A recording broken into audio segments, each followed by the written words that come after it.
What's up, bro? What's going on? Good to see you. Been seeing you all day. Shorty's been volunteering with us lately. Nice. What you out. getting into? What they got you doing? Volunteer work like peer services and the Flash. The exchange, The helping exchange us and out stuff. on the exchange bus and all that Nice, good man. stuff. Yeah. Nice. It's always good. Where are you from? Start off with that. Originally, Yeah, originally. I'm Puerto Rican. I was born in Puerto Rico. Yeah, Came Can you to- speak up just a little bit, Yeah. brother? hype it up a little bit. Yeah. I was born in Puerto Rico. I came to the United States when I was 9 years old. Yeah, so I've been in came to Patterson, New Jersey, Mm-hmm. and most of my childhood there, and then years later I moved to New York, to the Bronx. Did you know English when you moved over here? I mean, A little bit. Spanish was your first Yeah, language. a Would little you- bit. Yeah. Yeah. Okay. So all my English I learned here. Yeah. Went to school here, grammar school, high school In Jersey. You're in high Jersey. school Yes, in Jersey. Jersey. Went to high school in Jersey and was there all the way to junior year, Yeah. and then unfortunately I didn't graduate, but I got my GED. Okay. Why? What did you drop out? Did you like I what got was that? kicked out. You got kicked out. What'd you get Yes. kicked out for? Drugs, Okay. mescalines. Mescaline? Oh, yeah, you got Mescalines, kicked out for yeah. mescaline. Dang. Found, over like 200 mescalines in my locker. Like 200 hits. That's a lot. Yeah. Hey, can you pot him up a little bit? 1 or 3. Yeah, he's a soft speaker, so we can raise him up just a little bit. Want to make sure that we You know. get you. Get yourself out a little bit. It's gonna come. It's gonna come eventually. I talk to you every day, bro. Yeah. You're not that quiet. No, but it's different from Yeah. when you on a microphone to. Well, don't pay attention to that. Yeah, man, we're just having a conversation, so you're good. You're good. So what were they? Was it little mescaline pills? Yeah, the little mescalines, Yeah. the purple ones. Yeah. Don't see a lot of that anymore. So yeah, that's back in the day. So Mhm. they found them inside my pens. I used to take the stuff out from the pens, Mm-hmm.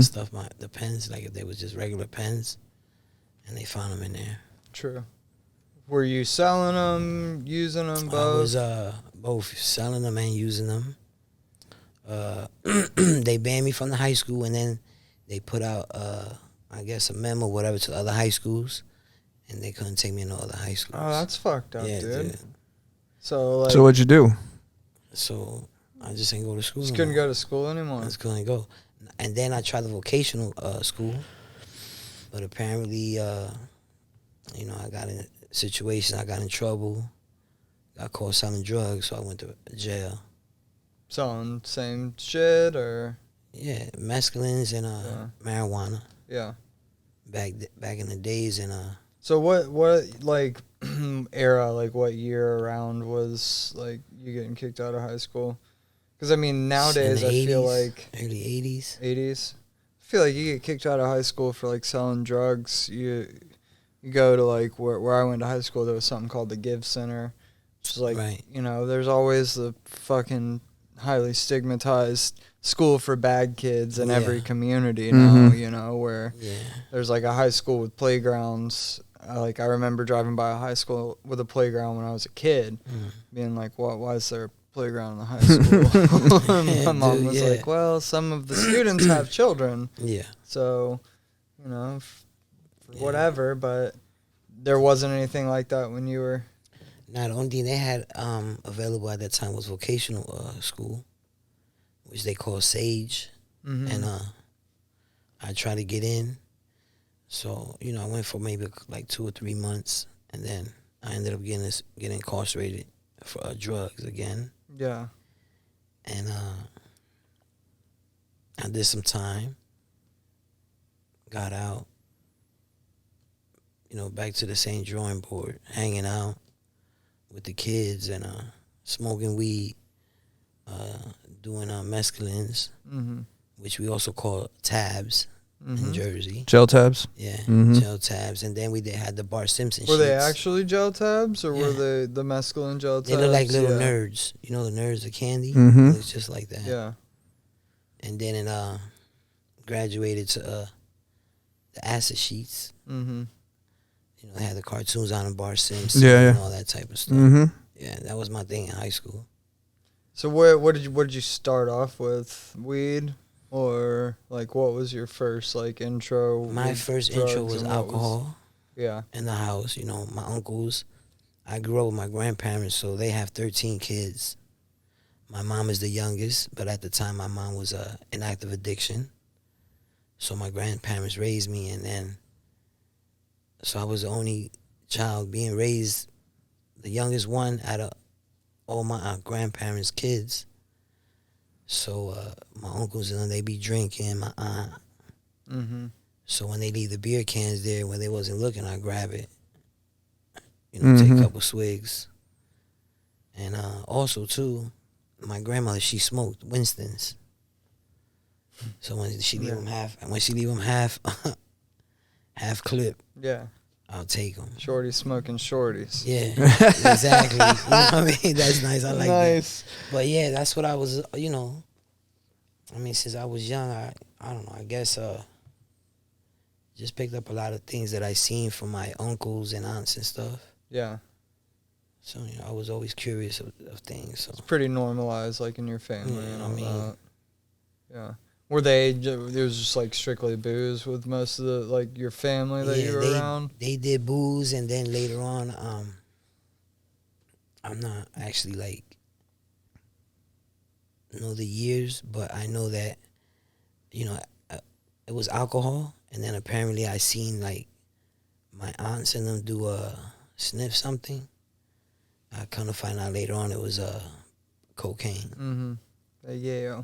Yeah, yo, that's what we call it down Yeah, there. Yeah. yeah. So, but then I never like I didn't take no like interest in it.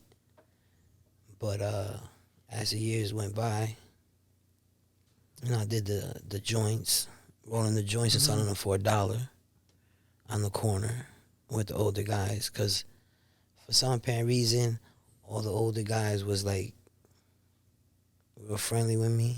Yeah. Like I was the coolest, you know, cool little short dude. Mm-hmm. So they like took me in, and you know, slowly but surely taught me the game. You know, so and that's where it all started. Like I'm living on the middle of the block, but I'm hanging at the corner with the guys that at the time I'm probably like 13, 14. They like 26, 25. Yeah. You know, they'll give me a pack of Newports and I have 20 joints in it. And there was $1 a piece then, so the guy would be like, look, I feel like that's really cheap. yeah, Oh, it's yeah. back Dollar, then. Dollar joint? I mean, Yeah. I'm thinking like middies. You figure like, I'm talking about in the mid, like early, I'm 49, so Yeah. you figure. Yeah. I And know just I to was young. clarify, when you say they're turning you onto the game, for those that might not know, you're talking about like slinging, dealing drugs. slinging, Yeah. dealing drugs, you know, the drugs, the street lifestyle, all that type of stuff. Yeah. But So you kind of initially though were pretty much with like the weed and party drugs, like quote unquote party drugs, mescaline, yeah, ecstasy, and LSD. ecstasy. Yeah. Yeah. So you did time, a little bit of time in jail for getting okay. Then after that, back to the same shit. Did Yeah, it like after how long that- did that kind of Okay, draw after out? that, got out. You know, I met a lot of dudes in jail and hearing their war stories, and you know, I'm like, wow. How much time? Like jail, like under a year. Yeah, my first Your time was a year. stint, yeah. A year, and I know when I did the year, I honestly, it was fun. Yeah.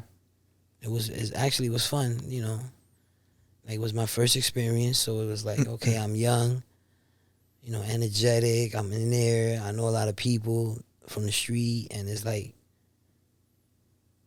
And this is all while you're still a minor? Yeah, like, yeah. So basically, Did you go? Was it juvie? I went to juvie. Yeah. Okay. Yeah, so I went to this program called Ringwood Day. It's in a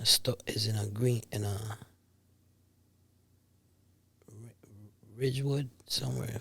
It's kind of you could tell me any city and I believe you. So. Anyway, so I was there, and then a lot of the reason it was like fun, like everybody that was there was like, I guess, for selling drugs or joyriding and stolen cars and stuff like that. So, it's basically like, okay, fine, So, like, the year that I was gone, I didn't really, like, miss home. Yeah. I mean, yeah, at first, my grandmother, my grandfather, my mom's. But then, after that. What was the program like? Was it just like you guys were, like, more or less fucking off in a jail cell? Or were you guys doing, like... No. Wow, I like was groups? I was in the youth house, yeah. which is jail, you locked in. And then the judge sent me to the program. When you get to the program, it's like how they would say out here, like a boot camp. Mm-hmm. So you get up, you do chores, so you have to go to school. Mm-hmm. So that's where you got your GED? No. I just got my GED when I was like...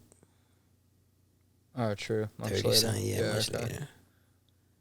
But, yeah, I did that and then got out.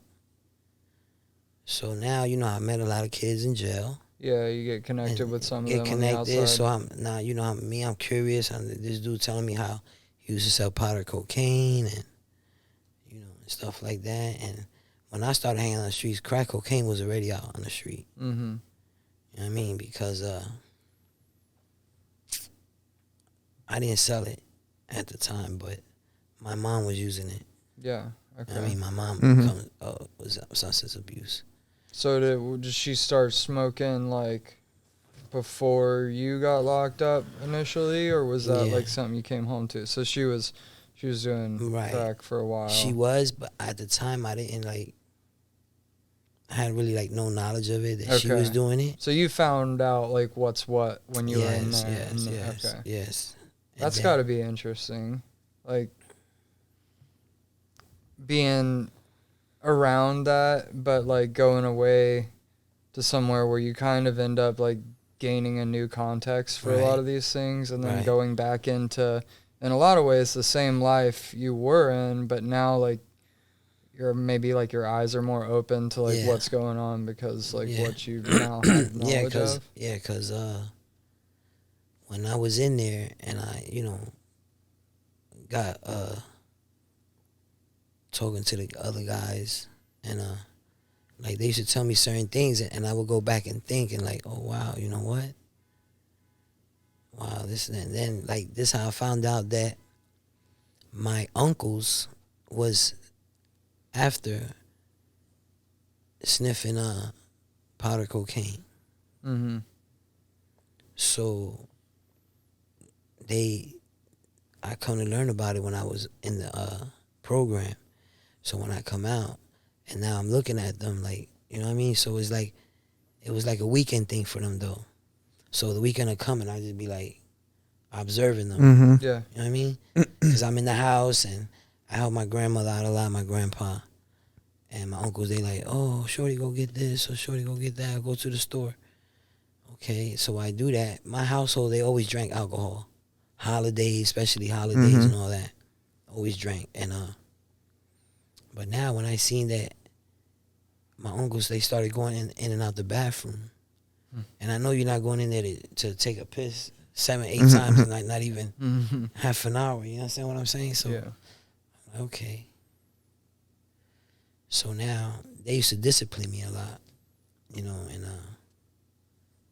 so I was young. I used to respect them, but then as I being more into the streets and learning more, and it's like now it's like okay. So now when they used to try to discipline me, I used to be like, listen, we ain't doing that no more.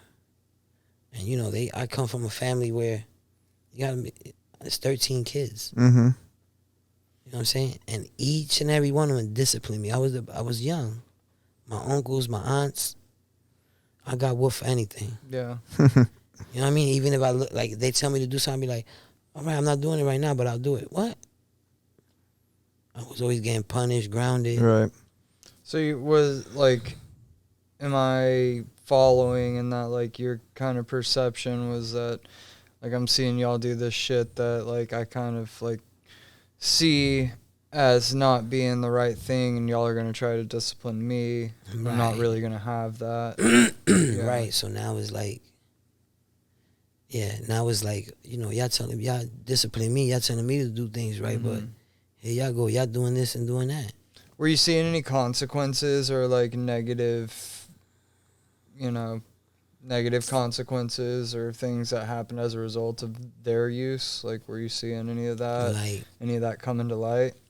Or yeah, were they full blown addicts or just weekend warriors? Weekends. This is weekends, and come Sunday, it's like, okay, now they go back to rest. Mm-hmm. You know what I mean? And then here comes Monday through Thursday. They grinding, they working. Bills always paid. Right. So, but then on Friday and Saturday, maybe they start Thursdays, but I know Friday and Saturday for sure they like party time. Yeah, it's like in the back in my grandmother's house, in the backyard. That's where everybody hung out on the weekends. Music going, liquor all over the place. You know what I mean? Right. Sounds like a good time. I mean, yeah. I mean, I know it was for me, especially when they telling me, hey, can you do me a favor? Can you throw this beer out, go get me another one? And there's still some in it. So I'm like, okay. You know what I mean? Yeah. So. Backwash. Yeah, you feel me? So, but like that's where it all started, man. Still works. Yeah, it still works. Yeah, it still works. But so when did things kind of start changing direction from like my family's using a little coke here and there on the weekends, and like I have maybe some kind of like negative perception of that, but I was selling mescaline and weed, and like where did that go from that to like where it eventually went? Okay, so from there it went from weed, mescalines, weed, ecstasy, and all that. I did all that. Then the powder cocaine came in effect. Yeah. Once I learned about it, I started selling it. Sold it before you used it? Yeah. Or use it? No, Yeah, I sold it before I used it. Yeah, okay. And then guess what? I started doing the weekend thing. Like my uncles, family, whatever. Friday and Saturday, me and my friends, it'd be like 5 of us. And we all chip in money. We put money we call in the kitty in the pot. And Friday and Saturday, we would probably get like an ounce of coke. And we just be on the block. And we sniffing and drinking. Damn, bro. Yeah. I was thinking like he's like, we just start doing the weekend thing. I'm like, so you get like an 8-ball. Yeah. We specifically save up to get an ounce. Yeah. But that's you wouldn't go. Would you go through the ounce on the weekend? No. Oh, It'd be like Friday and Saturday, but I'm assuming it probably turned into Sunday, Monday. And I still got to do it. Go into Sunday, and I tell myself, nah, bro, I'm gonna just chill on Sunday, cause and then like that never happens. No, still got all this coke to do, bro. What I'm gonna do with it? I'm not gonna let it go to waste, and I already have it locked in my mind that it's for our use. You know what I'm saying? Whatever I'm selling is on the side, like okay, and we all chipped in. That's like our personal use, but so that, and then the alcohol, which back then I drank a lot of malt liquor, English, all that type of stuff, but was selling. Then in that process, I got busted again. What was that? Can you like lay that out? What happened? While I was selling, and the police squad, narcotics squad raided the block. They raided, You were on a corner? Yeah, it That's was on the right, yeah. corner by the bodega on crate. You know, we used to chill on crates right there with our music and everything.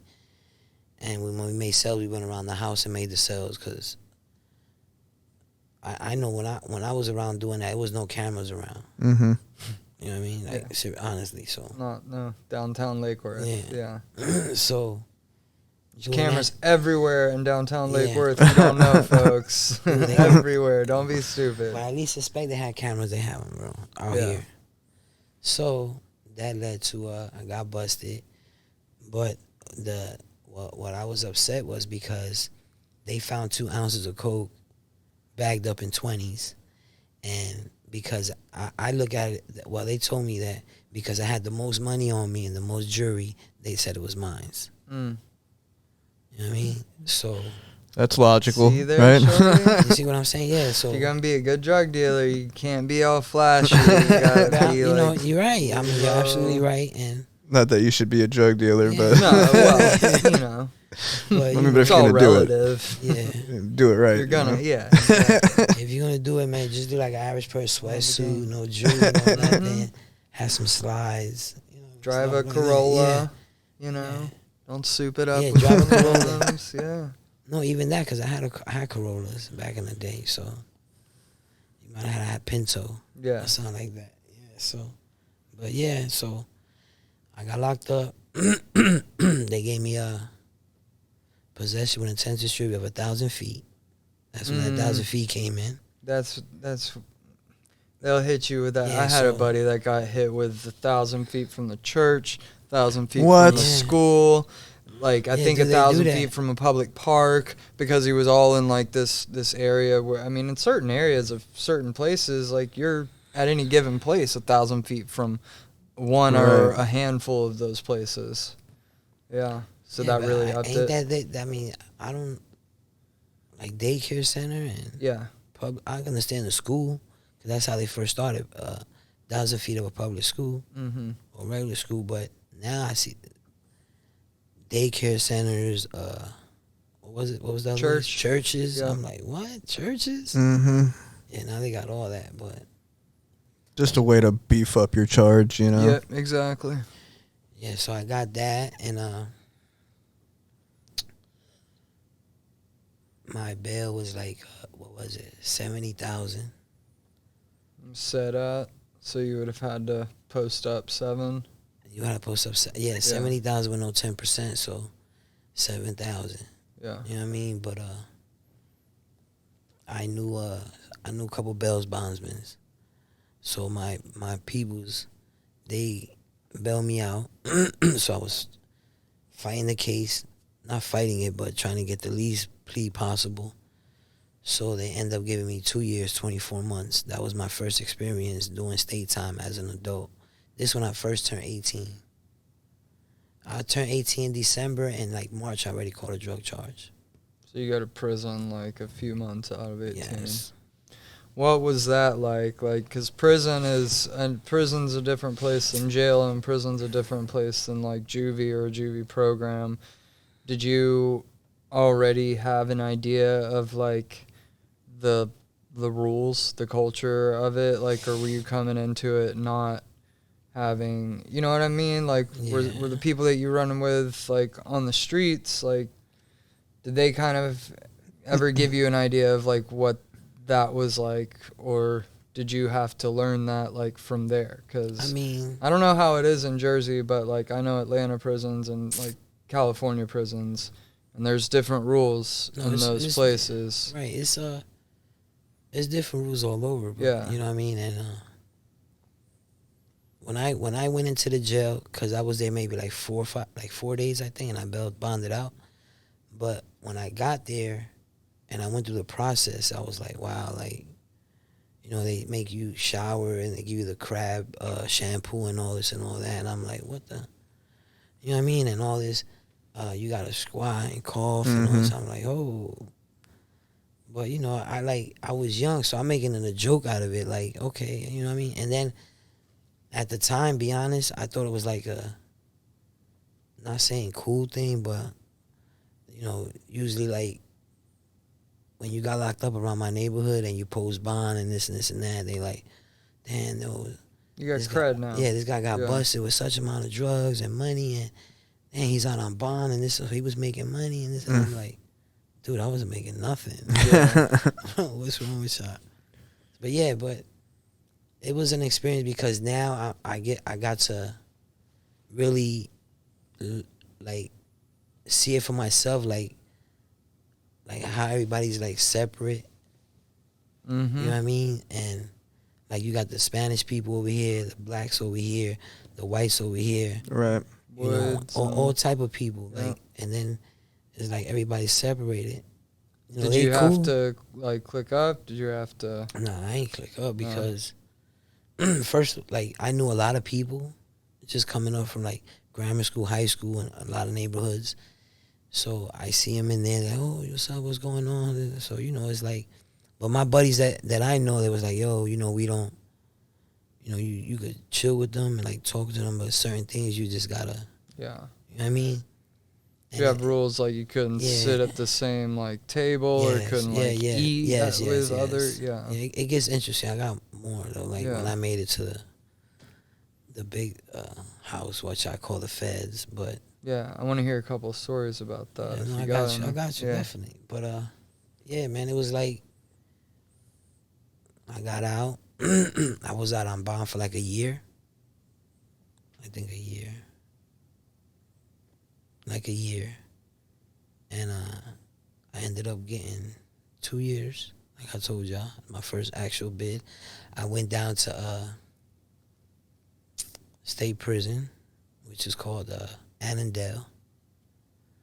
And that was I mean, over there it was like you have to get up in the morning. If you don't have your high school diploma, you have to go to school mandatory. You have to work. You have to have, you know, it was just a whole bunch of rules and regulations, and if you didn't do them, it's like you held accountable, like they put you on the shoe. You get write-ups, and, you know, you're not trying to do that because you're trying to get early parole or trying to get to a halfway house. So it's basically like, you know, all your disciplinary write-ups, they use that against you when you go see parole board. So, yeah, but I got down to prison, and over there in New Jersey, when you coming down to prison, right, they, you go see, how it's called, reception. So they find out if you got any separatees from anybody or whatever, and they go by your custody level, what prison you're going to go to. So I was 18 or 19 at the time.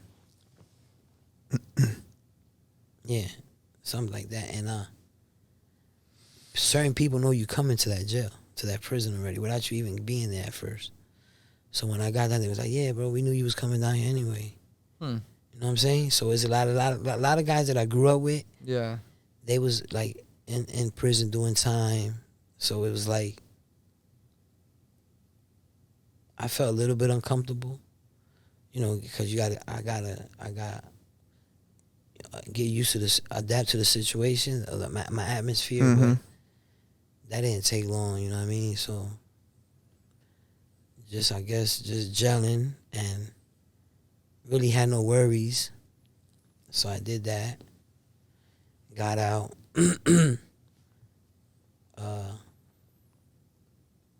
Let me backtrack. I was with my baby mama before she was my baby mother. So when I did my 2 years, she was living in my grandparents' house. So I went in and did my 2 years. Got out. I did 18 months and 6 months in the halfway house. That's the first time I experienced as being a DOC in the halfway house in Newark, New Jersey. So I went there, and then got out. My girlfriend got pregnant. So she ended up getting out of school. How old are you at the time she gets pregnant? 19. Yeah, 19. 18 going into 19. Yeah, because, matter of fact, I'm going to backtrack that. While I was in the halfway house, my son, that's when she ended up getting pregnant. Mm-hmm. So when I got out, I was able to go with her to she started going vocational school, but she was going to this school called Sage also, but they do the pregnancy for the females when they pregnant. So I ended up participating with her, going to like groups like Le Mans classes and all that. So we did all that. Then my son was born, and he was born in March '92, and then '92 in December. Yeah, I know. Like, I'm not accurate with the ages, like whatever, but I know that after my son was born, that year, my first time, let me backtrack. So I started selling heroin when I came out of prison. After your first 2-year bid? The 2 years, yeah. I okay. got out, and my best friend was selling heroin. And I told him, I don't want no parts of that, bro, because at this time, my aunt and my uncle was doing heroin, and they both ended up being HIV positive. Through the using heroin, I guess sharing needles or whatever with people. Yeah. I know my aunt used to, how they call it out here, tricking, prostitute or whatever, sell her body, whatever. She did sex work. Yeah, so that, and so I was like, you know what, I ain't. So that happened, and she, she always used to tell me, don't ever try this, it's not good, this and this and that. So they know me, I'm always trying to, like, I'm always curious about stuff. Mm-hmm. You know what I mean? Right. You tell me I'm not gonna do it or don't do it. I'm gonna do it. I want to know why you're telling me not to do it. Like, I wasn't thinking about doing it, but now that you mentioned it, like, now I need to know why I shouldn't do this. So 100%. What a fucked up train of thought that is, huh? I'm serious. But Like, that's nature. You say I could die? Well, I need to find out. Yeah. I mean, I think that's human nature, and it's the same, like, general principle as, like, driving along a road, and, like, you have no problem staying between lanes.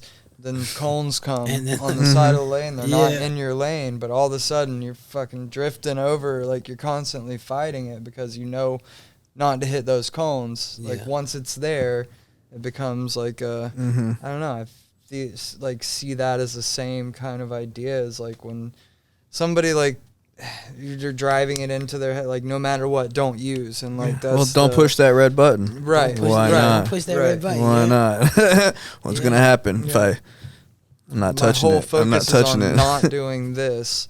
I'm gonna end up doing this. Right. Better off giving me a focus on, like, do this over here, and then don't even worry about this that. Over here. Yeah. So, it was like, so anyway, I know that my son was born '92. So my boy was selling, like I said, heroin. So I stuck with the weed and the coke. Mm-hmm. You know what I mean? Then the crack. You know what I mean? And then what happened is that I learned how to cook the shit. How to cook it. Yeah. So now people are like, yo, won't you cook for me? You know what I mean? I'm like, nah, bro, I'm not doing that. So anyway, long story short, I'm not trying to, like, get in it, but I used to cook for people and charge them. You know what I mean? But, cook crack. Yeah. But like, at the end of the day, it really wasn't my thing. Like, now, what I said I wasn't going to do, I did. I started selling heroin. You know what I mean? And back in the day, in Jersey and New York, they have what we call bundles. Mm-hmm. Yeah. You know what I mean? They come in the bags. Yeah.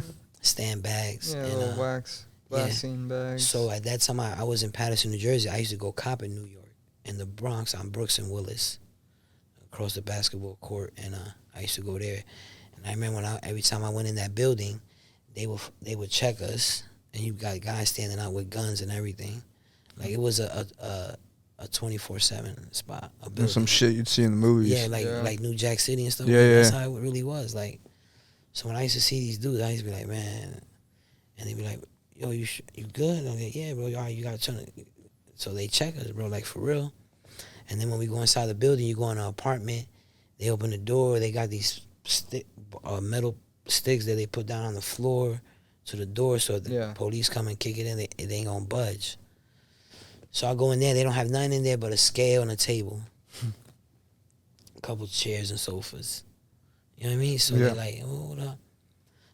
So I was buying off of them for a while, and then I will actually drive to New York and drive back in the car with drugs. And my main thing was always coming back from New York, going into Fairlawn or Lodi.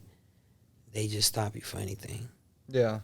So I used to try to go the other route, right? But I guess I caught myself talking about getting smarter, so I used to have my boy drive me over there, and I come back on the bus. Right? So I have a book bag, and I might be sitting in this chair right here, but my book bag's over there. Right. They don't have nothing in it, no name, no nothing. Just drugs. So if they come in there and run down, I don't know nothing. Yeah. You know what I mean? So did that for a while, and then I forgot what birthday it was, but I tried heroin for the first time. That was it. My boy was like, yo, listen, man, you know, and I was selling it, and it's crazy because I used to see my aunt go through it, my uncle, and they always tell me, but do not ever do this, you know what I mean? Right. And then I looked at it as a bad thing because it was stereotyped in my head as I was young of people that use IV, like you use drugs IV, it's just like a straight drug addict, like low, like, you know, whatever. It's the lowest of the low. Yeah, exactly. You know what I mean? So that was like really like stereotyped in my head anyway. But I tried heroin. I didn't like how I threw up. Puke? Yeah, I puked maybe like 6-7 times, and I was out of it. And then Too much. yeah, so my baby mom was like, "What's wrong with you?" I'm like, "I'm good. Like, why you keep?" So, you know, argument, whatever. So I didn't do it no more right there. This is where it gets a little. So okay. So I didn't do it right there, but I continued to smoke marijuana every day, all day. Eat pills. So now I'm in this. What kind of pills were you eating? Like benzos, opiates? Oh, that kind of ecstasy, marijuana, all type of marijuana. You know, used to go to New York and get my weed from the Jamaicans on Manhattan. 166 in Amsterdam to be exact. But that was another. I go in there and them Haitian Jamaicans rifles tall as me. But I got so cool with them that I used to call them before I come, put my order in, so I go over there. And I go over there and smoke some weed with them, drink a little bit, hang out, and then I leave. But that went on for a while, but then I still with the weed, ecstasy pills. Powder cocaine was really my thing no more. Like, I stayed drinking though and smoking weed constantly. Okay, now I'm selling out this building now. It has 15 apartments, right? So every apartment that was there, they kept open for just in case the police or the narcotics squad run down. We was able to run in any apartment. So now if they don't have no warrant, they can't come in, just come in there. Right. So the guy that we was selling for, he used to pay them people $50 a day. Damn. Yeah. And 15 apartments? 15 apartments, bro. $50 a day? I'm trying to tell you, so now mind Stack you, up I'm fast. yeah. So now I'm like, okay. So they work first, second, and third shift. It was 9 of us. So it was at that time it was just like you sitting in a building on the steps inside with a Ziploc bag full of fucking bundles, bricks, vials of crack, yellow top, blue tops, green tops, and the little thing. What does that mean?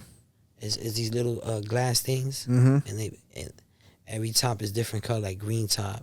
Does it mean something? Something like let's say this piece of crack might be, the red top might be stronger than the green top. Okay. You know what I mean, but that was some things that we just made up. Yeah. Yeah. So and then it was real big in New York: red top, green top, purple top. But it was crack all, version of little stamps. Yeah, like just like the heroin. You know, Yeah. you might have 5 different stamps, different names of stamps, but all actually is the same heroin. Yeah. It is. Because I did it for a lot of years. Like I used to put Frank Lucas on this one, right? And then was that Blue Magic or what is it? Blue Magic, right? Yeah. You'll put Blue Magic or we had Blue Thunder, we had Miracle, and One Way, but it all actually is all the same heroin. It's just like we was talking about. It's just people and they put that in your head and it's already like, and it's crazy because if I give you this heroin right here and then I give this person this one, he'd be like, man, or I give him 2 different kinds, he'd be like, yeah, the first one was stronger than the second one, but they both the same. Mm-hmm. You get me? So I just be like, bro, these people, I don't know. So did that, and we was under somebody, and I did that for a couple years, like, dude, like, a couple years. So just smoking weed, eat pills, that was it. Drinking, like that, but I was selling, so I'm an early person. So I took the 5 o'clock shift in the morning. So I would go in the morning and we had a stash where we had hide the drugs. Mm-hmm. I go pick them up, the scanners, the walkie-talkies, because we pay people. And then we had these 4 dudes that used to ride around on bikes, and they had walkie-talkies. And they pay them, however they wanted to get paid. They wanted money, or they wanted heroin, or they wanted crack. So the dude, which I'm gonna say our boss, he would tell them, all right, well, break it down like this. You know what I mean? So they would work from I would work from 5 in the morning till 8 o'clock in the morning. Stop, because school, right? Kids. So they go to school. So once they inside school, then shop opens up again, and then by lunchtime it's closed down. When they have lunch in school, when the bell rings, we already know it's lunch. We shut it down, and I said, I'm done. And then the other group will come in after school. After 3:30, they'll come in. But did that for a while, and two guys that went to Rutgers College in Jersey, they found them, they OD'd off the heroin we were selling. Oh, shit. It was called Combat. Let's do it because it's on my paperwork. So they found them in the abandoned building where we be at, right around the corner. And they were staying at the campus in the college, so they used to come and cop.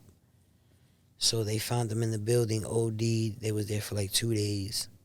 They found them. They found the rigs, the name of the bags.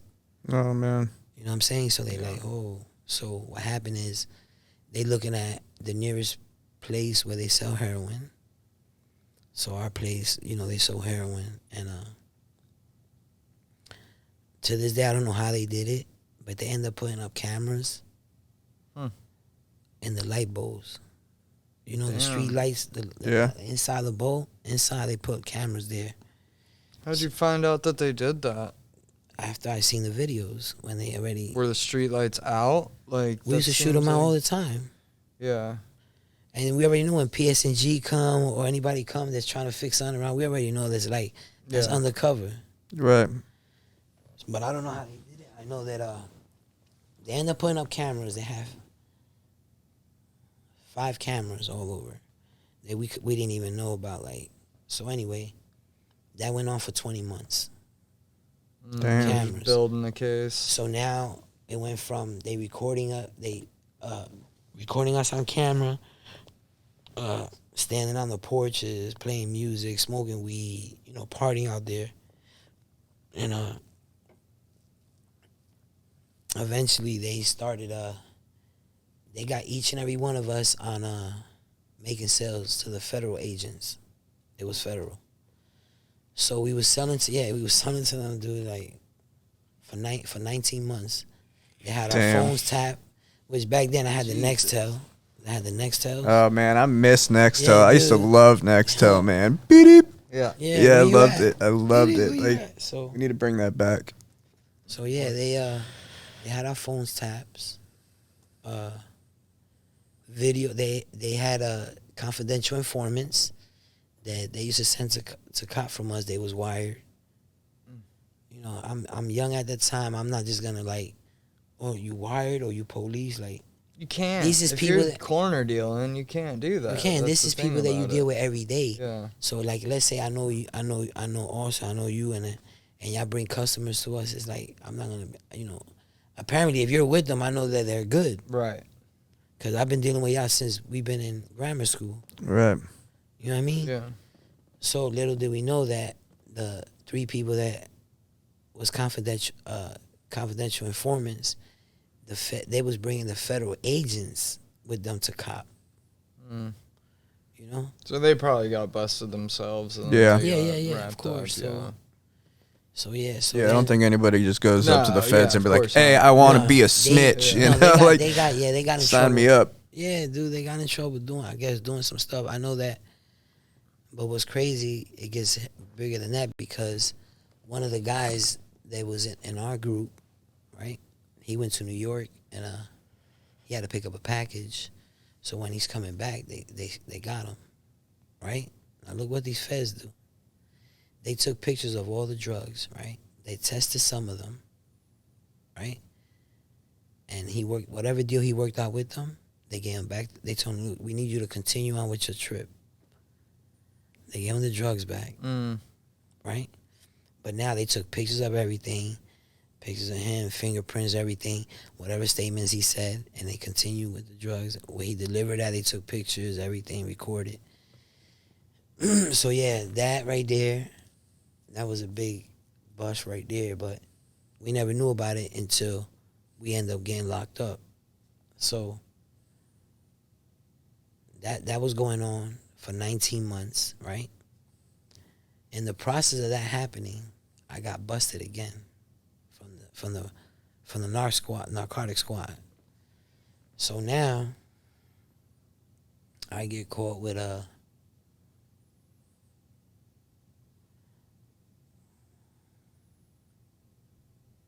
like 250 bags of heroin.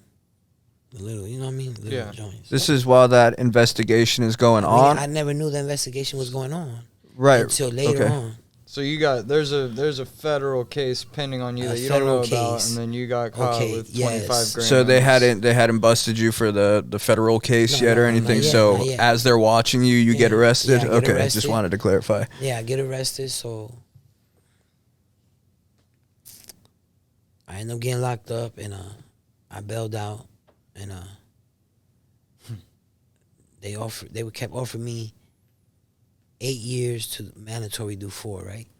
Damn. 8 with a 4, they call it in New Jersey. And I was like, man. So I got a lawyer, and he said, so I was going on with this case for a while. So he said, bro, the only thing I could do for you is get you a 5 with a 3. 5 years to do 3 years, 36 months mandatory. I said, okay, well, I'll take the 36 months. I'll do maybe like 20, 24 locked up, which is 2 years, and then I'll be in the halfway house, or maybe sooner, because this is when they started having TC programs in the prison, therapeutic community program, where they scream on you and they have encounter groups and make you stand for hours and all type. They put signs on you, image breakers and all that type of stuff. So that was my first experience. Yeah, there's some crazy shit. They do it as things, a program. Dude. It's a program, right? Okay, so they tell you before you get into it, because you in prison. Back up on that mic for me, Bubba. There you go. There you go. So they is in prison, right? Now, you have to sign up for if you sign up for the program, is they make you, not make you, but they make you sign these papers because it's a therapeutic community. I'm like, what the hell? What's that? Like, bro, you're going to go through some shit. Like, you probably going to want to punch somebody or... So I'm like, okay, so...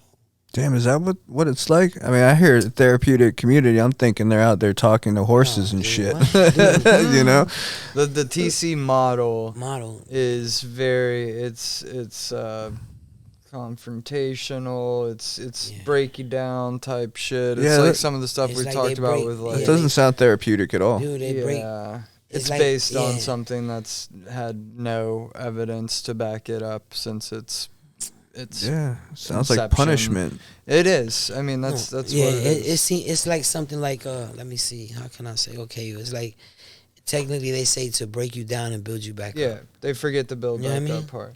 And Yeah. do the shit like the hot seat stuff, put you in the middle of a circle and have everybody else in your community tell you why you're the most toxic person in the room and like all this shit about you jeez. that So you already feel about yourself, and like it's totally backwards. Yeah. It's more or less the mindset that like yeah. people with substance use disorders think are like narcissistic, you know, Narcissistic a lot. egomaniacs that Yeah. like think that they're the shit and need to be broken down, whereas most of us like feel like we're pieces of shit already, and like that's Right. the opposite of what we need. Yeah, it doesn't make any sense whatsoever. Yeah, but they that was an experience for me because you know, they sitting there and they make things up, which it's called, they use engrossment. It's like certain words they be using, so it's like they make it seem like, and they talk about it, you know, son, they talk about spinning you back to your dark and dirty dismal. Like they might say something, oh, you know, when you was out, like they put you on the hot seat, they like, yeah, look at me, and you gotta sit receptive, like with your hands up, like this. You can't move, you can't wink, nothing. Like I'll be like this, and they be like, yeah, you remember when you was out there, and you was ripping and running, and you went as low as stealing your kids' Similac money. You left your kid without drinking milk or the diapers, and you like, you know, at first you saying in your head like, man, you don't even know me, bro. Like you just talking out your ass. Yeah. But they use it to get a reaction out of you.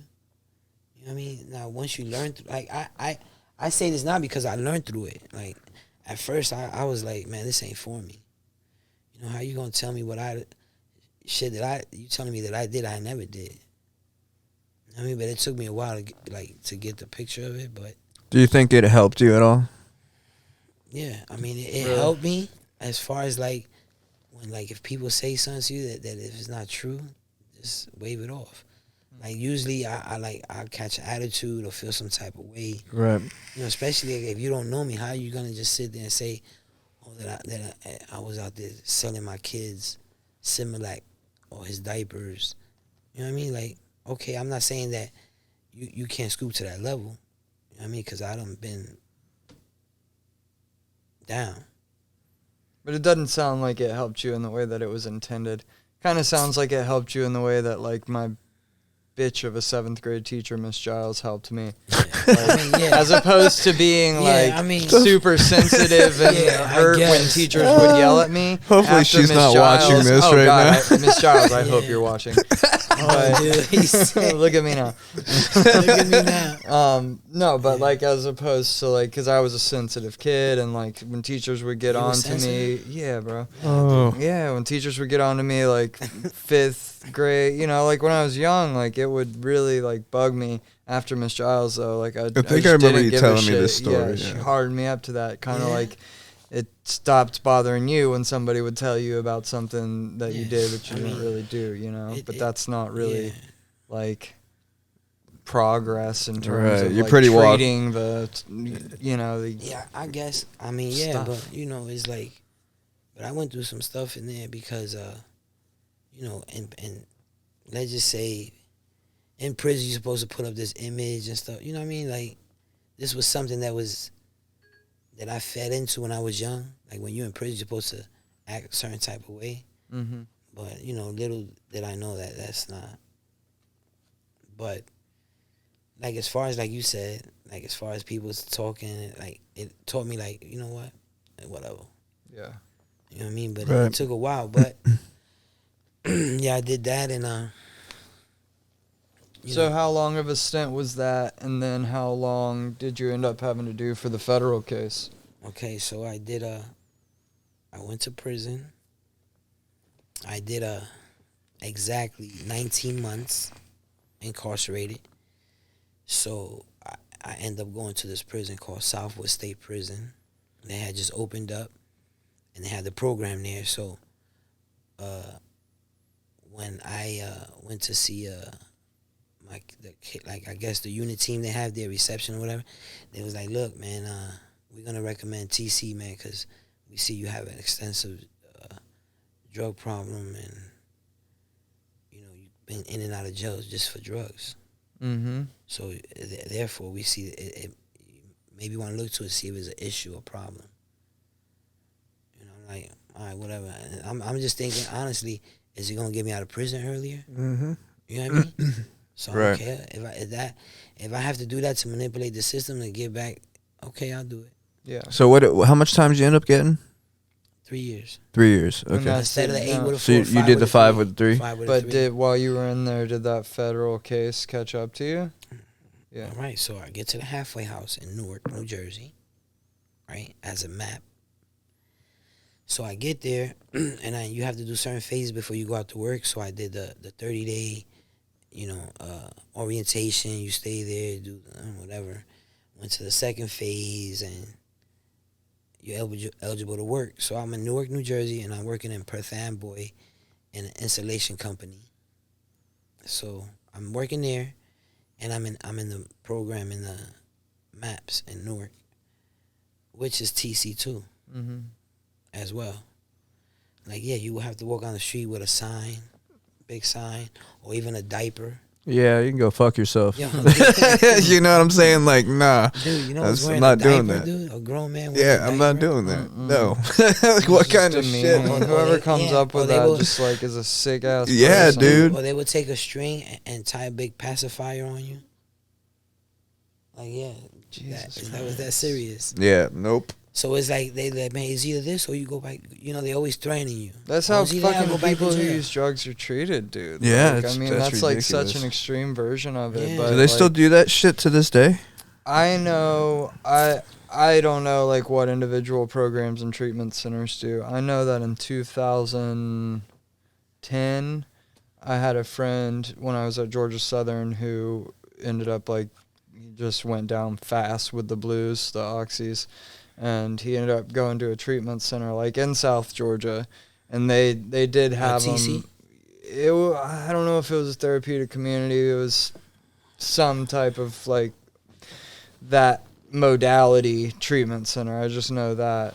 And he I've heard the had to term. wear like a wooden sign, and there's I'm telling different you, dude. therapeutic communities. Some are more like boot camp but wilderness based, but like the original, from my understanding, like the original modalities and like concepts behind therapeutic communities were very much like that. I mean, Yeah, the one that I knew about was out in the woods, and that's In why I the brought up the woods? horses. Yeah. They'd go out. They would talk to horses. Right. Oh yeah. Yeah. equine therapy. Yeah. Yeah. Yeah. What- That's the kind of stuff that they would do, like the really hippie type of healing and Yeah. and all that kind of stuff. Yeah. So yeah, they whisper to horses. Yeah. Oh wow. Probably newer Dude, you know I never heard and of nicer therapeutic. that. I never Yeah. heard of communities. that type of Yeah. Yeah. Yeah. That- I that's forget people- where it is, but I know it's like out in the middle of nowhere. Yeah. Like there's no walking nothing away or like running that away around from there? it or anything. Right. Huh? There's nothing around there. Like Yeah, no, it's just, out in the woods, like you're going on a retreat or camping, but Yeah. it's a treatment center. But you go out there and you do like really hippie type new Right. age healing. Those are the places you pay to go to. Oh yeah. Parents Oh, yeah. pay you to go. Oh pay yeah. for you Yeah, to it go costs. to, yeah. Definitely gonna pay they some ain't money. taking no scholarship. They no free scholarship. Probably not, man. And they're definitely not Those sending are- those are- DOC people there. Yeah, those you are some know? big money. Yeah. Big money. You know what? But yeah, no, this was like 2011. He had to wear, it was like no smoking, and he had to wear like a sign, like a wooden Oh, you couldn't sign smoke? with like a chain. No, not the one that he was Look, at. I'm all for some therapeutic community stuff, but you ain't gonna degrade me. That's Like, that's so and s- what that's- that This is. is the whole thing insane, about man. breaking your. They call it about breaking your image, and building you up, building your character down, and building you up. I bet you that had more negative effects on people and their psyche than it did positive. I guarantee you. It just sounds like they just break. You already feel like a piece of shit. Yeah. They're just reinforcing that piece of shit feeling Right. about Yeah, yourself. You know what I mean? I think that like looking back at it now, it just made me like more rebellious and stuff. Mm-hmm. Like, look back at it, because I've been to 3 of them, and I didn't go on my own. Never did I choose or want to, send me to a therapeutic community. I did it because, manipulating the system. Yeah. Right. If I could do less time in prison and I could do it in a program, why not? So I gotta know, did you ever have to put the diaper on? No. I didn't, but I'm going to be He honest. couldn't look me in the eye when he said no, Shorty. I didn't know because I'm going to tell you something. They made me put the pacifier. Yeah. And they gave me a baby's bottle, like a big one. Dude. Yeah. And I had to Nice, carry it dude. like this. That's insane. Yeah, I mean, like a little baby because I cry. I always complain. Like, I leaked all over. They call, like, when you're always expressing yourself and talking, like, negative stuff. You're being a fucking human Yeah, being. don't you dare express yourself, bro. Like, so you leaking all over the place? That's what they call it. You leaking all over the place? You want to act like a baby? Okay, we got something for you. Yeah, I don't see how that kind of like treatment does anything but reinforce like serious resentment to authority and just like just solidifying that bad feeling you already have about yourself. Yeah. You know what I mean? Like something that you're trying to overcome, but you're just, putting more emphasis on it. How are you supposed to overcome that? Yeah, it's never been found to work. Keep calling somebody a piece of shit, they might believe it eventually, Yeah. All right, so just to fast track that, that happened. So now when I'm in the halfway house, I'm in there maybe like 9 months. After me being there 2 months, I started working. So I was working all the months, working and going to NAAA in Newark, like passes, outside meetings. So I worked in the morning, and then one day my counselor was like, "Listen, I need you to call out Tuesday because we have to do your treatment upgrade. Your treatment plan." I said, "I bet." So I called my Johns like, "Look, I ain't gonna be able to make it in Tuesday." They knew I was in the halfway house. So so I called out Tuesday. I'm in my room, and they call me like from the office like, "Jose, you got to report to your case man." I said, "Okay." So I go over there, my case manager. When I go in the office, there's 2 guys in there. So I see them, regular jeans, shirt, but I see they got badges. They got badges, and they have a folder. So as soon as I walk in, it was this black dude and a white dude, and the black dude tells the white dude, "You sure that's him, bro?" Mm. And the dude was like, "Yeah, it gotta be him, bro." So now, mind you, now they have pictures of me when I was on the street, son. That's when I had long hair, braids, and now I got short hair. I got darker, gained probably like 20, 30 pounds or whatever. And the dude was like, "Bro, I'm quite sure it's him." And so he was like, so they open the phone, they keep looking back and forth. So the guy says, "You know what, let's just take him. Let's take him." So he's like, "Look, we here. We just want to ask you some questions, and we'll bring you back in no time." Once I knew that they said, "Come with us, and we're gonna bring you back," me personally, I already knew. I said, "Something's not right here." So I jump in the car with them. They didn't handcuff me or nothing. So I jump in the car with them. I'm in the back. We driving, and I'm thinking we're going to like New Jersey, whatever. And then honestly, I thought it was some child support stuff or something. Honestly, I'm serious. I thought it was child support. Yeah.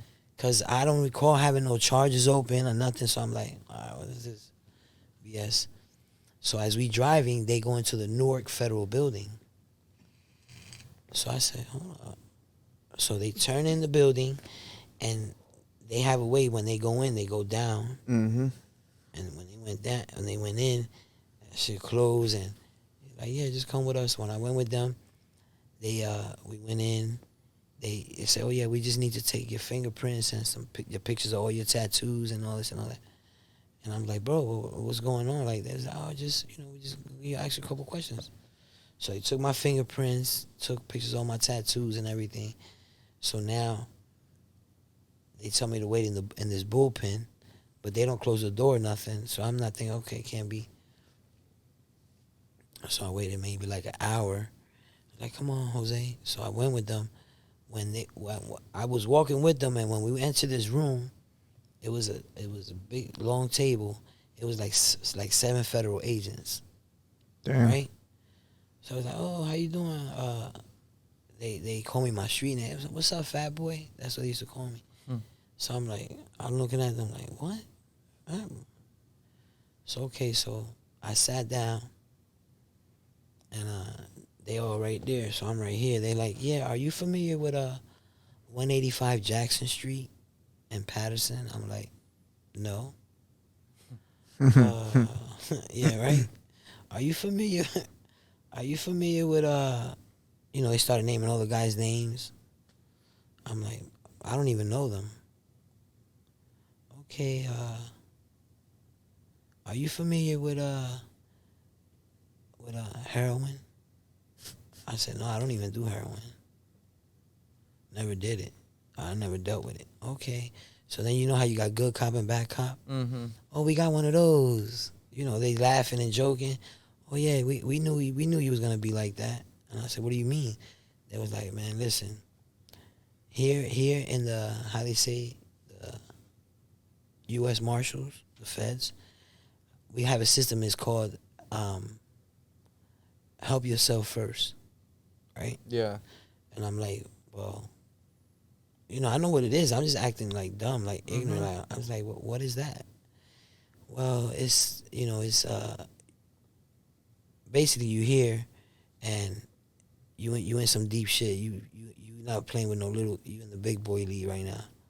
And they say what's fucked up. And now they start talking that street. So now it was messed up. They like what's fucked up is that you don't even play a big part in the situation that you're in, but due to your past history, you're looking at a lot of time. I'm like, man, listen. So they was like, so are you willing to give any information? I said, listen, I don't know what's going on. And I'm really not really trying to find out what's going on, but I don't want to talk to none of y'all unless my lawyer's present.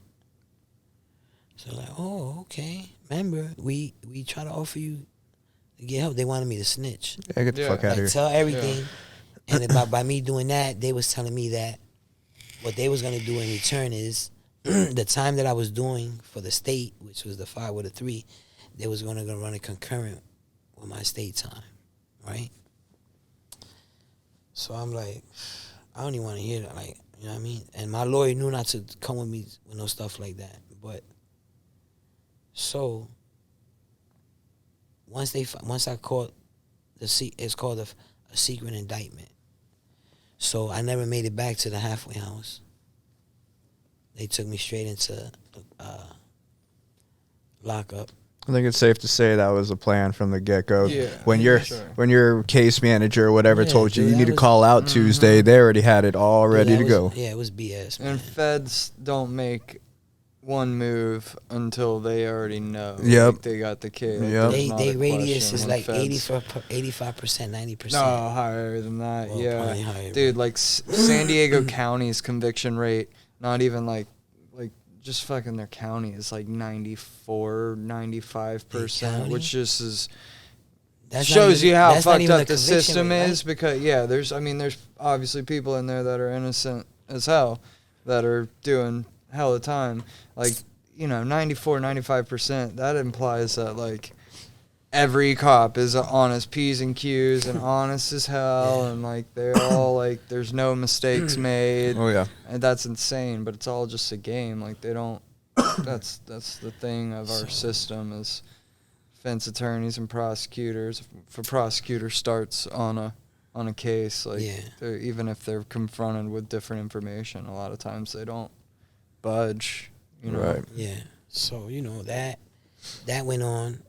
Speed the process, but that went on. So I had to go back to the state and finish up my time, which I ended up doing maybe like 14 more months and just maxed it because you can't get paroled or nothing, so you got to max it out. So like 14 months. But in the process of me going back and finishing my time out, now my lawyer, the federal lawyer, comes. So what I did was they gave me a pool lawyer, which she had her own bar. She was a private lawyer, but she has to do at least 2 cases free throughout the year. Mm-hmm. So it was one of my cases, but she did all my motions and everything. Then I ended up hiring a lawyer. I want to see all the paperwork. She did everything, but sad to say that was a waste of time. Like, to pay for a lawyer when the federal has you is like you said, is a waste of money. Yeah. You know what I mean? It's a waste of money. It like really is. And then, like, the same thing that she did for me, everything, was the same thing that I got with my lawyer. Yeah. But you thinking because you get a paid lawyer that, nah, not in the feds. Mm-hmm. I'll tell you that much. So how much time did you end up doing? Huh? How much time did you end up doing? So I signed for, they gave me, they careered me, which is called, anytime that I cop out to, they give you double, extended term, because of my history. If you have 3 or more convictions of drugs, felonies, strike. it's just, like, I don't know how they call it out here. But anyway, I had a cop out to, I signed for, in the Fed guidelines, category 6, which is career offenders. So I went from category 6 to level 32, which is like, I signed for 22 years. Damn. It's either sign now or go to trial. How old were you? What were About? you? How, All right, like, I was 24. okay. So what was the max if you would have went to trial? I would have went to trial. They would have gave me life. Yeah. Life, huh? Because of the strikes. Because of my Yeah. strikes. But now if I would have went to trial and lost, you get like 20 to 25 years. So what happened is, being that when I was incarcerated, when I went to school, I was going to school. I did a lot of vocational classes, TC programs, and all the counselors wrote letters for me and all that, and all this type of stuff. Okay, so now my lawyer was like, look, this is it's called motions. They don't call them motions in the Feds. They call them briefs. Mm-hmm. And they only get seen the day of sentence. It ain't like in the state when you do motions and send them out, and if they're going to grant them, they bring you back from prison to court. And the Feds is different. The Feds, they do it right then and there. They read them out the day you're sentenced. So my lawyer responded to the district attorney. They respond back, and then she responds again.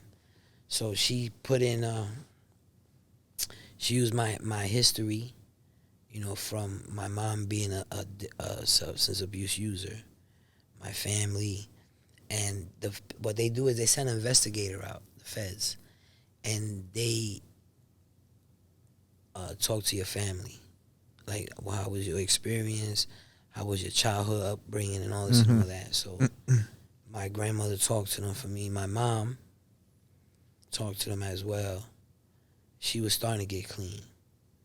And my baby mama, I had my son. And the day I went for sentence, the judge gave me 151 months, 12 and a half years. Mm. But the good thing about it is, I was tight. It's better than what you were. No, of course, but it's like, cut it in half. Yeah, but it's like, that's what he did. And he took in consideration of everything that I was doing when I was in prison. And also, like, my family said, because I had the halfway house right for me, my job, programs that I was in. My lawyer went over and looked, he's under the situation, and he needs some type of letters with us. So she went, and they got them all. But they gave me 151 months, and they ran my 36.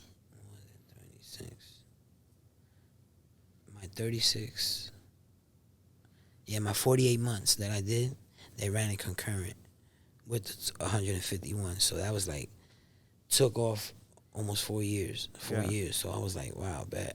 Oh, You know yeah. what I mean? Mm-hmm. But still, I still had 8 years to go. You know what I mean? So it's like, all right, bad, like crazy. Like right there, it's like, okay, so now, my son was 5 when I left him. So I watched him grow up in prison. His mom used to bring him at first every 2 weeks. You know what I mean? Then I was like, look, I don't want you to, I feel as though that I don't want to raise your kid from prison. Right, and not only that, I don't want to. How can I put it? I don't want to be the fault of you holding yourself back to my baby mother. You know what I'm saying? So it's like, you know, you're a good woman, you got a good future, like continue to do what you need to do. You know what I'm saying? I don't want to. So, all right, so in the process of that, my baby mom used to come see me, my sisters and all that. So, what happened? Oh, got introduced to heroin. In prison? In prison. So damn. I knew about I know about the heroin, but the first time you did heroin was that one time on your birthday, and then you hadn't done heroin again until you went into prison. I sold it and stuff like that. Now, I'm in prison. I just got sentenced to fucking 12 and a half years. So, you know, I'm smoking weed over there in prison. One thing about me, if I'm in prison, I'm not gonna do no uppers in prison, none of that. Yeah, For what? fuck in that. Prison, Yeah. you bunch around a whole 1,000 dudes. Right. Yeah. You feel me? So it's like, I drank the liquor they made. They call it hooch. Mm-hmm. You know, white lightning and all this other stuff. So I drank that, smoking weed. So a couple of guys that I was in prison with, that I met in prison, they had all type of heroin. They had heroin from people from Baltimore, heroin from people from New York, heroin from people from Pennsylvania. Then they had the tar, people from New York. I mean, from Mexico. Cali, yeah. Cali, you know, had the tar. So, you know, I used to see them, man, they getting high and they grooving and they laughing and joking, playing cards, dominoes. And they never seemed like they was stressing or nothing. Like, they were just chilling. Mm-hmm. So I'm like, damn. And then what's crazy is that when I got into heroin, I wasn't with none of my co-defendants. It was 9 of us. 2 told, so they kept them separate from us. Mm. So when I first started off, I started off in a penitentiary in Pennsylvania, Lewisburg. It's called Lewisburg. Now it's an ADX. It's for like gang members now and stuff like that. But I was there, and then they put me in a room with a dude that has 38 years. Like, I'm 25 years old. You send me to a prison where people got life. You know, you get me? And it's like I was just. It was a bad time, man. Yeah, a probably painful experience at first. Yeah. It was a painful experience at first. I was, not that I was nervous, but I was scared that, you know, anything could happen. I would never make it home. You understand what I'm saying? Yeah. But, you know, I don't know. And you gotta avoid getting more time added on in there, you know? Did you do that full 12 years? No, I ended up doing 10 years and 9 months. I would have did less, but I got when I was in the drug program in the feds, I got into a situation where, it's a long story. It's unavoidable. I mean, Yeah, you get into we'll get to that situations some other day, inevitably, yeah. They planted drugs under my pillow. Oh, shit, Oh, man. shit. Yeah. Who's they? COs and stuff? No, not COs, inmates. Inmates, yeah. They get, how they call it, they get jealous of you. Yeah. You know, it was like, okay, I ended up, it took me 4.5 years to get to low custody. I started off in a max penitentiary, then I went to a medium, and then finally I made it to a low, which is the best low I've ever been to. It's called Fort Dix in New Jersey. It's an army base. Mm-hmm. And dude, when I'm telling you, when I've been in this prison, federal prison, they do picnics. You got the jets for the 4th of July flying around doing fireworks. You got family day where your family could come. But it was like, you know. But now I get to that prison and my co-defendants is there, 5 of us. So when they see me, they're like, yo. But we used to stay communicating, like writing and stuff and all that. Yeah. But actually, like, seeing each other again after, like, 6, 7 years. So I get there, and over there they put a list of people that's coming from another prison. You know? So they was like, yo, you about to be over here? I said, yeah, I already know. They was like, yo. So Seems anyway, like a weird thing to do. Yeah. Yeah. Putting all this stuff. Yeah, it's kind of like, because, see, in the feds is different. In the feds, like, when you actually first get there, like, the people you associate with, they want to see your paperwork at first. Yeah. You know what I mean? Because a lot of them people, what got them in jail is a snitch. Yeah. Right. They're making sure. So they could tell. They could tell by your paperwork if you snitched or not. Yeah. You know what I mean? So we heard a lot of your war stories, man. When did it all change for you? Well, did you cop a habit in there, or did you cop a habit after you got out? Because, like, I want to, another time, you caught the habit in there. Another time we'll talk about some prison escapades. But there's how did you get down here, and don't, like, kind of synopsis of how you got down here, and then I want to hear about your time in Lake Worth. How I got down here was, I came down here for rehab. You can hear me? Maybe. I came down here for rehab, and I came down here for rehab. I got a free scholarship, but the free scholarship, Lucky. Yeah, the free scholarship consists of me having to go through DAF. Better than nothing. Yeah, I mean, at the time I didn't know, so I'm like all for it. People was trying to get me down here at least for like 9 months. Kept calling me every day. So, finally, I'm telling, I tell my son was down here. So I'm like, yeah, I'm coming. But, when you're not ready, you're not ready. Yeah. And, I didn't want to do it for nobody. I'm doing it for me. So one day, I'm in South Carolina. So one day I tell my boss, I said, yo, I'm about to leave, man. Coming next month. I got about maybe like 40 days. I'm going to Florida. He like, for real? I said, yeah, man. So I'm going to give me some help. He's like, oh, that's what's up, whatever. So long story short, I get down here. I get in, my thing was the agreement that I got to go to DAF detox, residential, and then they would take me into the halfway house free scholarship. How long, sorry to interrupt, but how long were you hooked on the dope before this? So you got hooked on the dope in prison, right? No, I was hooked up in prison. I came out. No, I got hooked up in prison with the heroin. Right. My co-defendants, they found out they made me, like, they didn't make me, but, I stopped doing heroin in prison. Okay. And I kicked with Seroquel. Mm-hmm. Huh. Yeah, dude. And then when you got believe out, it or not, Seroquel and alcohol. Yeah. I drink the alcohol and the Seroquel. They had me on Seroquel when I was in treatment. Yeah. Yeah. Seems to be relatively standard. I was having trouble sleeping. That's what they gave me. So they gave me those, and we'll have another time. I ended up, for the first time, that's how I picked up shooting heroin in federal prison. Shooting? Jeez. Shooting. Yeah. You get a binky? Use a binky I bought a rig. rig? I bought a rig from medical. Brand new. They selling for $50. Damn. Yeah, $50. You could buy a what? rig. Wait a minute. Yeah. So you could go to medical in the prison? No. The inmates, they steal them. Oh, okay.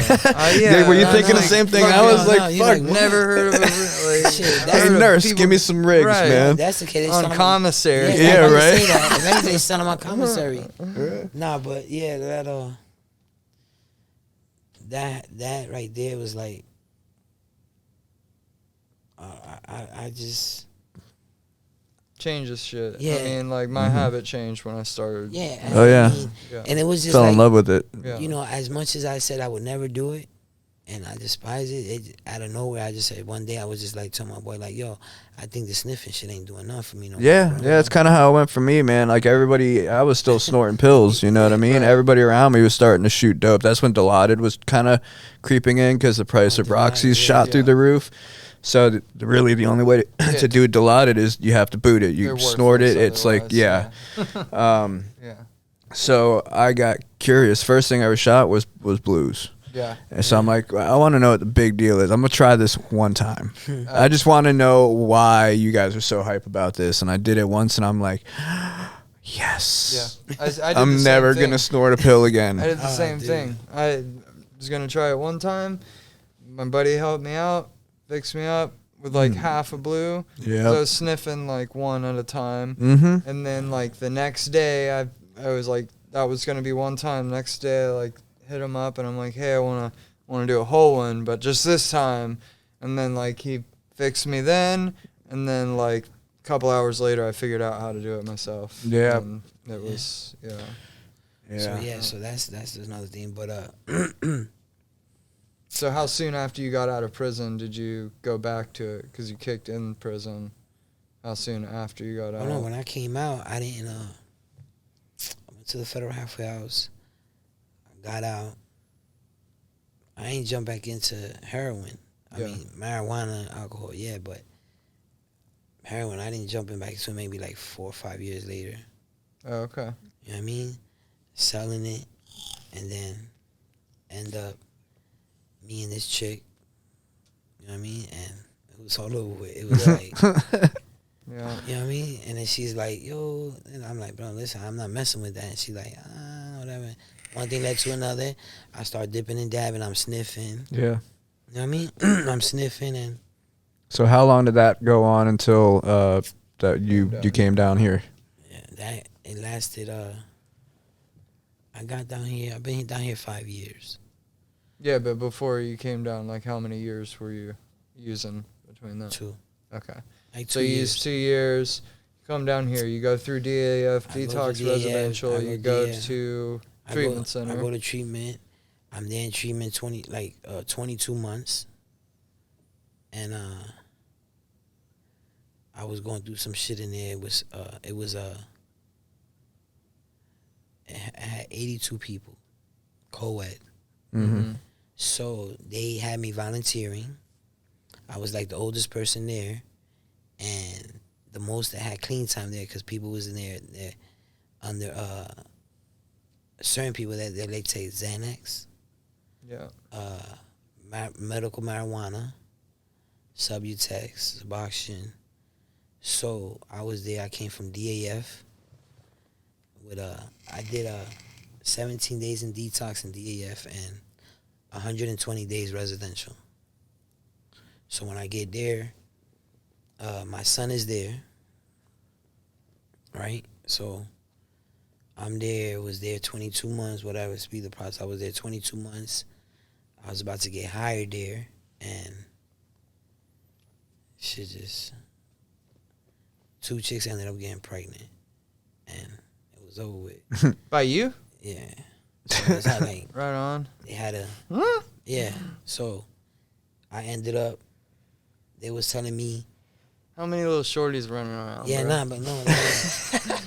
It's a long story. So they ended up, a female can't be pregnant in treatment while they there. Yeah. So they had to get put out. So they was like, oh, we gonna. So I was already like in hot water. They let me stay because they really couldn't prove that they was pregnant by me. They were just saying that not yet anyway. Yeah. But that was dead because, they ended up getting abortions or whatever. But now I'm in hot water, right? So now they trying to set me up.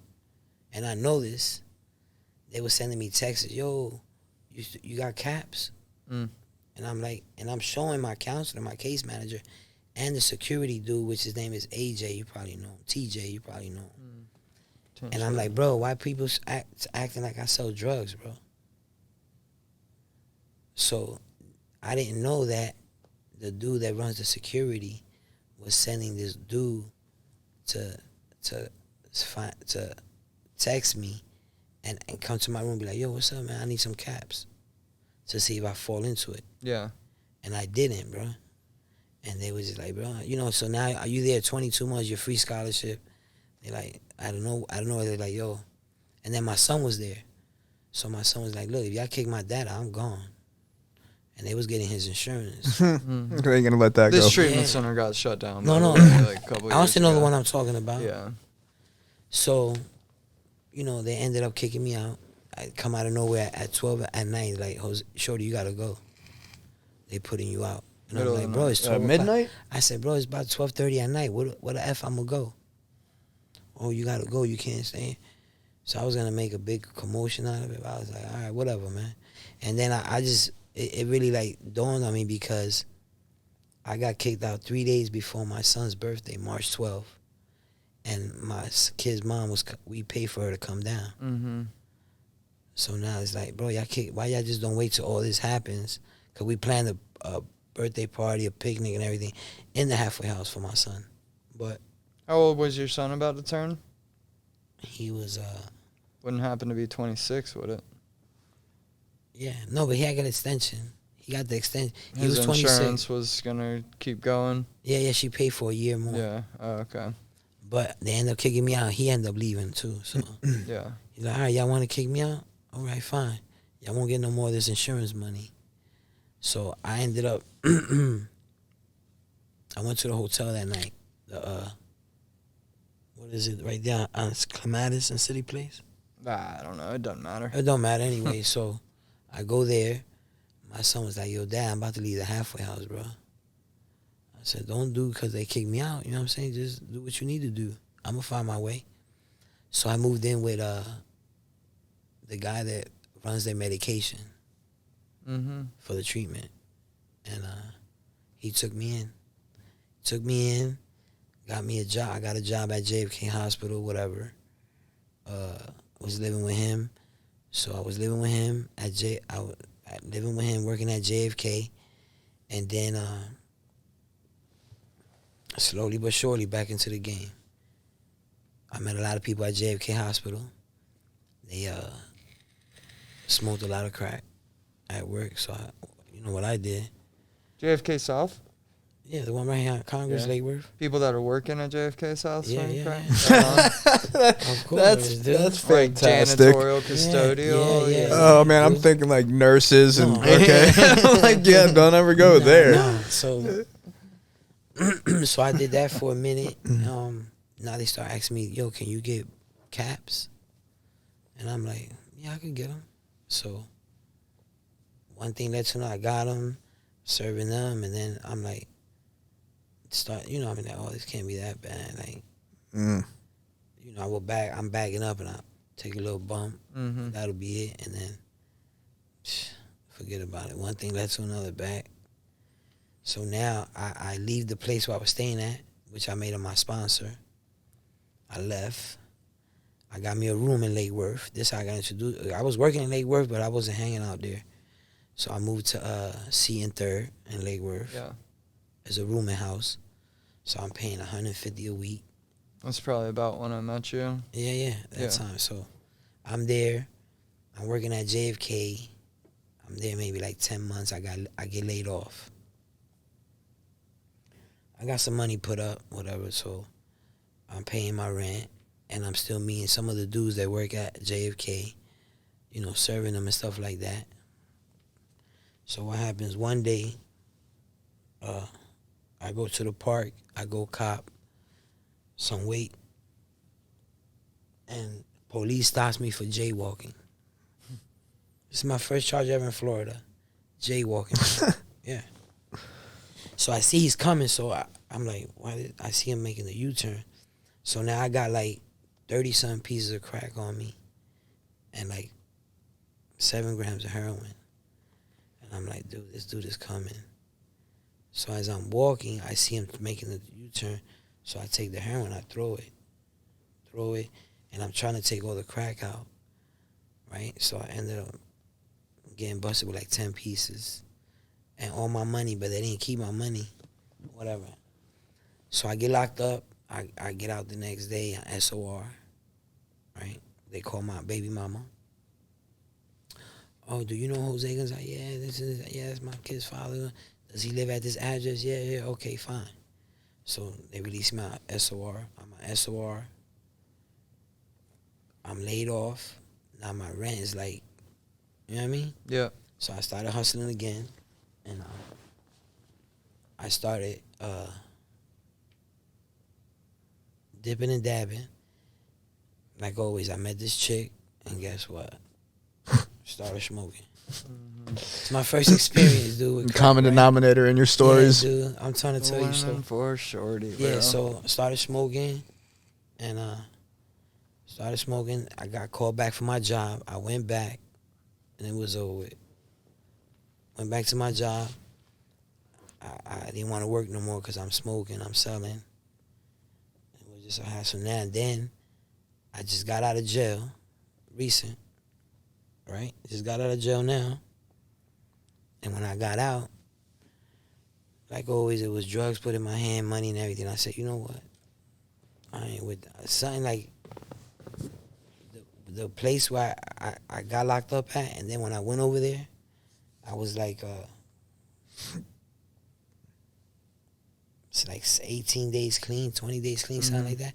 So when I get out and I go to the house where I'm staying at, where they hustling and, you know, prostituting and stuff like that, I'm really sitting there and I'm looking and I'm like, dude, this shit doesn't look right. Like, I'm like, so the dude that he doesn't get high enough, he sells, he's like, bro, just sit here with me for a minute and just look at them, bro.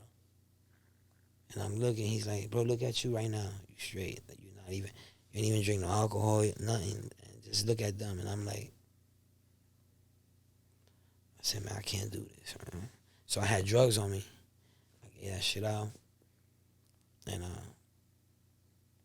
I don't know how I did. I just packed my 2 book bags and I left. I went to Bryant Park. I called Austin. I called Isaac. And then I called my sponsor. I said, bro, listen, I'm out here in the park. I don't know what to do. I don't want to get high. I need some help. So my sponsor came. Now, I left my sponsor house owing him money. So when he's like, where you at? I said, I'm in the park. He said, don't worry about it. I'm coming to pick you up. Just chill right there. And when I went to sit in his car, I said, look, I want to apologize. He said, we ain't talking about that right now. Just chill. You're going to go home. You're going to take a shower. You're going to eat. You're going to rest. Like that. So did that the next day I came here. Nice. Here. You have been out there for probably like 2 years, right? Lake Worth. You've been out there, yeah. Ripping and running. And then like I was like, only clean time I have is when I go to jail. Yeah. So Right. when I come out, I'll see Austin and them on the mobile or whatever in the flash. To come here and start getting some resources. Yeah. And So then I was like, you know what? So then I was just like, I was with my sponsor. He brought me here. And then what happened, too, backtrack a little bit, I called the hot team. And What's the hot team? They're people that help you, like, with, it's like rapid rehousing. Rehousing for housing, the homeless outreach people. team, basically. Homeless house team. So I said, I started calling, I just started calling all numbers. The Lord's Place, everything. Yeah. I'm talking about everything. You know, like when you're desperate, like, okay, I said, you know what? Let me, if I'm in this mode now, let me continue to do it, because if I lose interest, then it's just gonna be back. So like, so I came here the next day. They calling places for me. They was trying to get me in this halfway house. So as they was trying, the lady calls me and says, oh, because she did an assessment with me at Bryant Park. She said, oh, you approved. Can you go over there today? They expecting you. And I'm like, yeah, I'll go. So I went into the Salvation Army, military. It's called the Center of Hope. So I did that. So like I was doing that. I was also working. And then I was coming here all the time, going to meetings and stuff like that. And I just said, that's been what? Just enough is enough, 10 right? months now, right? Yeah, I'm going 10 months. So it's like, nice, man. And I'll say to myself, like, how this shit happen? Like, you know what I mean? I don't want to be, honestly, like, you know, I don't want to be one of the people that I don't want to go into a meeting. I love meetings, but, like, as far as I got to do this for the rest of my life, and I'm going to do it one day at a time. If I don't go to a meeting, I just don't go. But I'm going to do something throughout the day that's going to be beneficial for me as far as my recovery. Like, you know what I'm saying? And then recovery, to me, it stands for all different. Like, I'm just recovering my life that I once had. That's it. Like, okay. So you mean to tell me that, you know, not to be, that I can't take a drink? Like, I can't, for holidays or whatever? Like, come on, dude. Like, you serious? Like, I know what brought me down. Yeah. You know I'm the same. I'm just like that. Yep. You heard me. I my. already know, like, heroin and crack is not my thing. But honestly, like, drinking on occasion, or, you know, let's say, not saying that I'm doing it, but to smoke, like, let's say medical marijuana. Miracle marijuana. That too. Yeah, that too. But yeah, I mean, you take it a step at a time, and you figure shit out. But like, chill and do what works for you right now. Like, you don't have to fucking like have this, like, this is it and this is black and white and this is what it's gonna be forever. I don't want people, and they're not even people, because I don't care what, honestly, whatever anybody thinks about, it's on them. You know what I'm saying? I look at it like, if you want to think about me, then guess what? You make it lighter for me, because you carrying my baggage. Yeah. Right. But I'm like I how it works for me is I like talking to other people that's been in my situation, but at the same time, I don't want to put all my energy into them and take it away from me. But it helps me to talk to them, and I don't even have to say much. Just your ways and actions will show. Yeah. Like I ain't been to Lake Worth and for so long, but now when I go, people they like, hold up, that's Shorty right there. I'm like, yeah, what's up? What's going on? Like I don't look at them there. I don't be like, yo, you need to, nah, bro. Appear, like, just might be talking to you, make you feel comfortable and everything. That work, you know what I mean? It helps me out. Yeah. But That's what it's about, dude. That connection, it goes both ways. And, like, you know, you were out there and I'd come see you and there was no strings attached. Like, I need a ride. I need this. Whenever I could. Yeah, man. Yeah. And that's what, you know, you get to do for people now. Yo, man, you got a hell of a story, bro. Yeah. And I'm sure there's so much more that we could. I want to get to some, like, you know, some other some fun stuff later, and maybe some, like, you know, more in depth about, like, certain things. But I know, like, we've got a good bit of time under our belts with this. Yeah, we'll definitely have to have you back and dig in some more. It's just that, I mean, I have a story, but majority of it, you know, I've been in prison since I was young, man. Yeah. Like, I don't, like, try to, like, talk about it, like, but. Well, by you talking about it, I guarantee you somebody out there. Man, over 20 years in prison, man. Yeah, somebody out there's got a story like yours, and your story could help somebody like that. You know what I mean? So for sure. It's a good thing to talk about. Well, I appreciate you coming on, and we'll get you back on soon. And all right. Thanks for being honest and open. And I appreciate yourself, bro. I appreciate y'all. It's a good story for sure, man. Definitely had me paying attention. Good stuff, man. Well, I thank you again, and we'll see everybody else on the next one. All right, thank you. We're out.